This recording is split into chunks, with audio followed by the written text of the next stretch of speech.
Cheers, everybody. Graham and Alex here. Smarty Pints coming at you. Rockford, Illinois. Brew and Grow. brewandgrow.com. Today we're doing an episode on how to make your beer clear. Clear beer. Clear beer, clear to your eye, clear to your neighbor. And because our neighbors love clear beer. Who doesn't? We've got so many things here to go over. All these are available online, right? Yeah, that's true. At brewandgrow.com. You can find them elsewhere if you want as well. But since we're here at Brew and Grow, we're going to use their products. We've got everything from whatever this is, isinglass, to World Flock tablets, to Irish moss, which is the same thing, and to filtering. So let's go over the easiest thing. First thing people think of: World Flock tablets and Irish moss. We'll do a close-up of these. This is what these look like in the store. And basically, what people will do with the Irish moss is use 3/4 of a teaspoon or a tablespoon? That's a good question. I don't remember because I don't use those anymore. Yeah. Case in point, good benefit to the World Flock versus the Irish moss is you don't have to measure the World Flock tablets. They're already tabletized for you in simple 5-gallon measurements. We'll back that up and splice it. So Irish moss, you use 1 teaspoon during the last 15 minutes of the boil. But some people would do it from 3/4 of a teaspoon all the way up to I've heard some people do 1.5. And that's per 5 gallons. Per 5 gallons. If you do any more than that, yeah, you will get super clear beer, but I have read and have heard reports of head retention being messed with. Interesting. Because it's taken out too many proteins. And then Alex, we got World Flock tablets. Yeah, World Flock tablets, it's basically the same thing as the Irish moss. It's still the carrageenan, it's seaweed. But they chop it all up and compress it to a tablet, so you don't have to worry about measuring anything. Just plop 1 tablet into your boil, last 15 minutes, per 5 gallons of beer that you're brewing.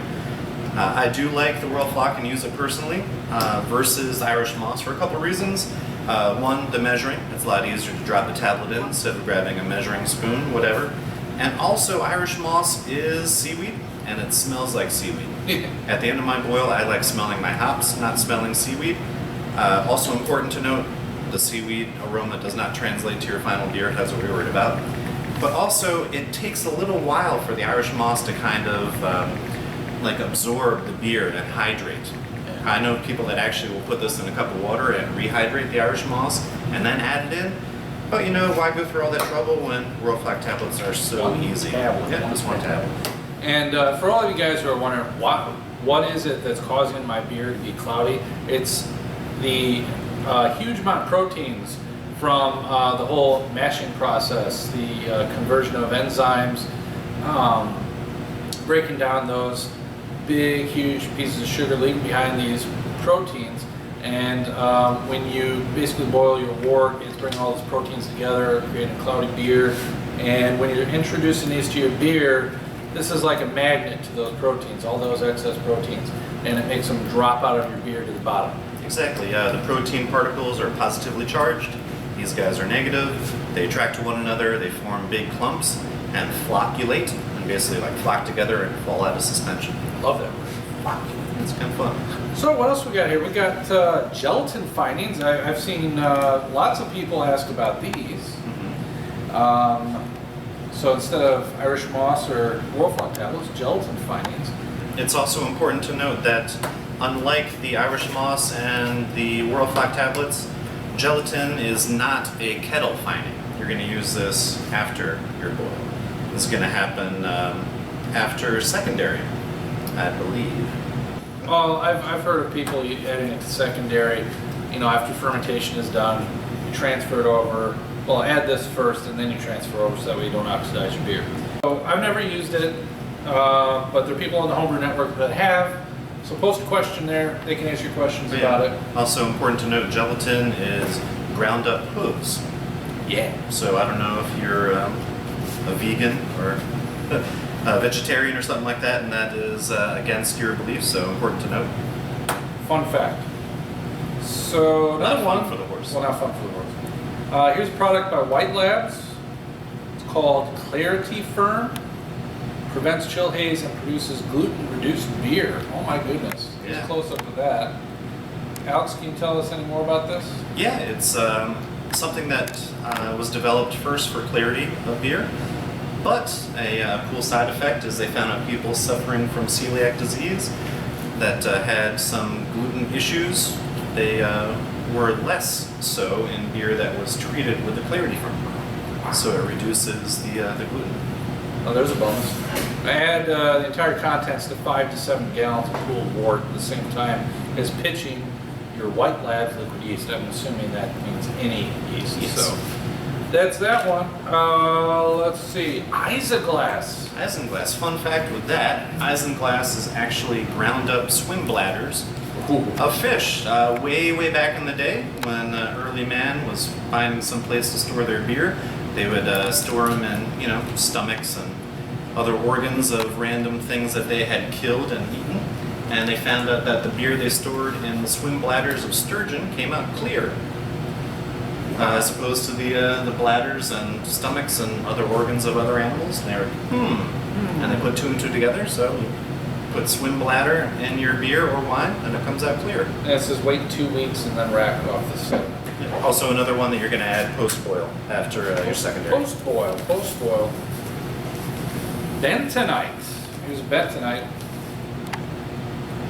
And primarily used for wine, but you can use it for beer as well. Yeah, it's a very gritty material, sufficient for 5 gallons. Use 4 teaspoons and 1/3 cup of warm water.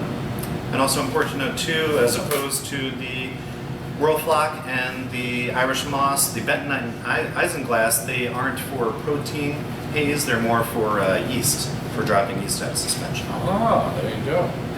Next part. The super clear. Did you get that? Super clear. Did I get it? I don't think I did. Let's go over the super clear. Here's super clear. Now this one's fascinating. It's a 2-stage system. I read that on the label because I know how to read. And so basically, one side of the packet, you put your carboy of 5 to 6 gallons of beer or wine. Then later on you add this other packet. The instructions are on the packet here. Very easy to follow. 2-stage system. Wait for this to dissolve, then you add this. Have you ever heard of anybody using this? Yeah, and the results that I have heard about are phenomenal. I personally have not used it, but it gets great reviews. Great reviews. We love that. So, last part. I've never done this, and neither of you. No, but I know people who have. But these are filters, and yeah. So all these, they're kind of chemical filtration. You're putting something in your beer that's going to react with the particles and drop them out. This is different because you are going to be physically removing those particles from the beer by forcing it through these filters. We have 2 sizes. We have a 5 micron and a 1 micron. The 1 micron is actually small enough to filter the yeast out as well. So yeah, it's just like a normal household water filter. You just put the filter on there. Yeah, put the filter on there, close it, hook it up to a keg, so you will keg your beer. You're going to flush this with CO2 so you don't oxidize the heck out of your beer, and then force the beer through here from one keg into another keg.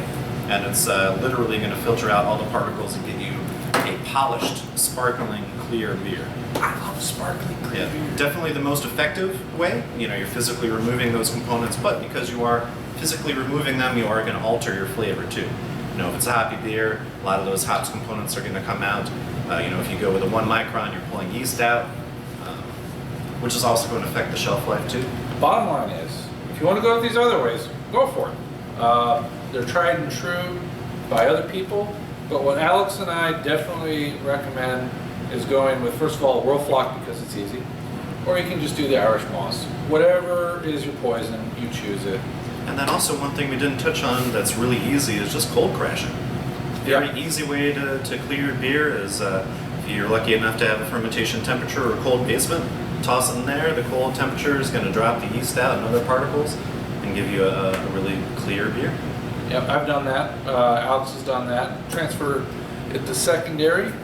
place it in your chest freezer if you have one with temperature controller on it. Give it about 48 hours or so, and bam, crystal clear, bottle or keg.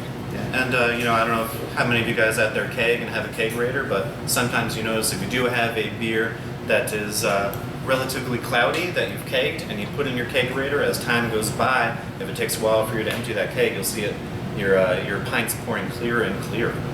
Cold crashing, just an FYI, because some people are going to watch this video and they're going to be like, what the hell is that? Cold crashing is bringing the temperature as close to freezing as possible without freezing the beer. So about 33 degrees, or as close as you can to that would be awesome. Colder, the better. And there's alcohol present, so even if you do hit 32, generally you're not going to freeze your beer. Not right away, at least. All right, so that's it for this episode. I hope you learned something. And if we missed anything, if you want to add anything to this, you let us know, and we'll make another video just for you. Cheers. Cheers.